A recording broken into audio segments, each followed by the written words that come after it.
Hello friends, welcome to my YouTube channel Boost Gyan. आज की इस वीडियो में बात कर लेते हैं इग्नू के एक स्पेसिफिक कोर्स से related MSW master of social work. इस कोर्स की एलिजिबिलिटी है बैचलर डिग्री। आपके पास कोई भी बैचलर डिग्री है, आप इसमें एडमिशन ले सकते हो। ड्यूरेशन की बात करें तो मिनिमम 2 इयर्स है, बट मैक्सिमम इग्नू आपको 5 इयर्स देता है इस डिग्री को कंप्लीट करने के लिए। फीस स्ट्रक्चर की बात करें तो 32,400 2 इयर्स की फीस है, जो आपको अलग अलग ईयर्स में 16,200 करके डिपॉजिट करनी है। दोनों ही मीडियम में कोर्स अवेलेबल है, हिंदी भी और इंग्लिश भी। आपकी जैसी कंफर्ट लेवल है आप वैसे ले सकते हो। इस कोर्स के सब्जेक्ट्स की बात करें तो 10 सब्जेक्ट हैं जो थ्योरी के हैं, जो आपको टर्म एंड एग्जाम में एग्जाम्स देने हैं। 4 आपकी फील्ड वर्क फाइल्स हैं, यही मेन है जिनमें स्टूडेंट्स को प्रॉब्लम आती हैं। 2 फाइल्स हैं फर्स्ट ईयर में 13 एंड 14, और 2 फाइल हैं सेकेंड ईयर में 15 एंड 16।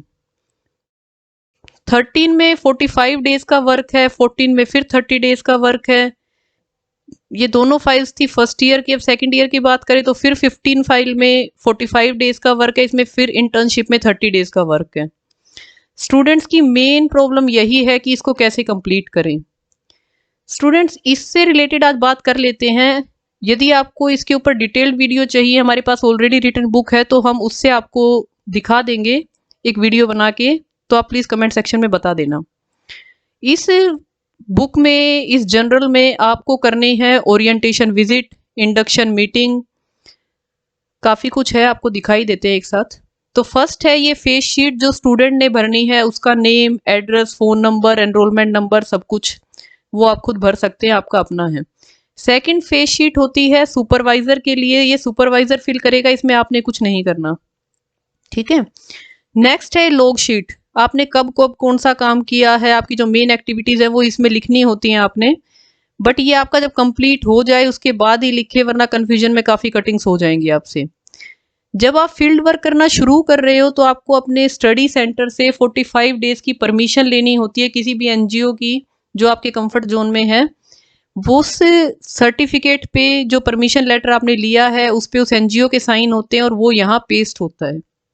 जब आप 13 नंबर बुक को डिपॉजिट कराएं तो याद रखें कि इसके एक फोटोकॉपी निकाल के रख लें, क्योंकि 13 का सर्टिफिकेट 14 में भी लगेगा, 14 और 13 दोनों का सर्टिफिकेट 15 में भी लगेगा। मतलब 4th बुक तक पहुंचते पहुंचते आपको तीनों बुक्स के सर्टिफिकेट उसमें चिपकाने होंगे।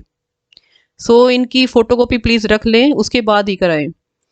उसके बाद है इसमें इंपॉर्टेंट 2 एग्जाम फॉर्म्स आते हैं, क्वेश्चनेयर कह सकते हो आप उन्हें। एक प्री है, एक पोस्ट है। ये है प्री, आपको क्वेश्चंस दिए हैं, 4 ऑप्शंस दिए हुए हैं, आपका जैसी भी समझ है, जैसी भी आपकी उस टाइम की नॉलेज है, आप उस अकॉर्डिंग कर सकते हो, ठीक है। इसके मार्क्स का कोई भी असर हमारी फील्ड वर्क पे नहीं पड़ता है, तो इतना सोचने की, सर्च करने की कोई नीड नहीं है। सिर्फ आपकी नॉलेज को देखने के लिए है, तो आपको जस्ट टिक लगाने हैं और कुछ नहीं।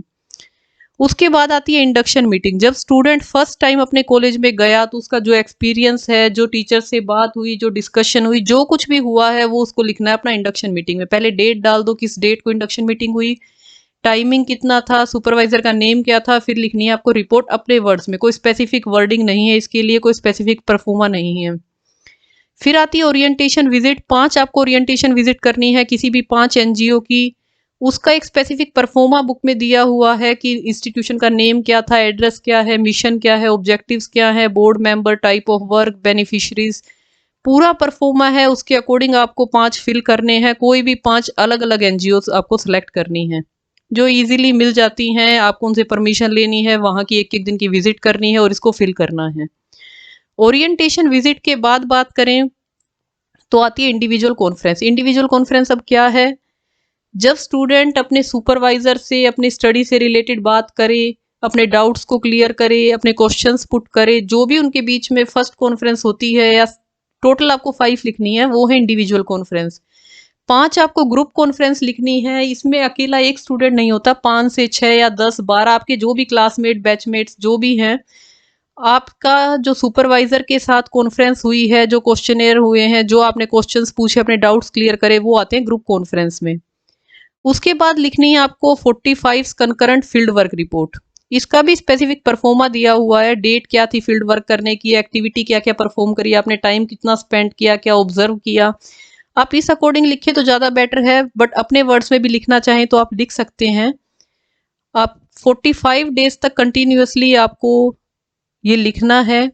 ये वही एनजीओ होगी जहां का आपने सर्टिफिकेट, जहां का परमिशन लेटर आपने अपने इंस्टीट्यूट से लिया था, अपने स्टडी सेंटर से लिया है, जो आपने आगे पेस्ट किया है, उसी से रिलेटेड आपको 45 लिखनी है। 45 डेज की कंप्लीट होने के बाद बीच बीच में आपके इंडिविजुअल कॉन्फ्रेंस, ग्रुप कॉन्फ्रेंसेस भी हैं, उनको भी आपने अपने उस पर लिखना है कि आपकी कब ग्रुप कॉन्फ्रेंस हुई, कब इंडिविजुअल कॉन्फ्रेंस हुई, वो सब।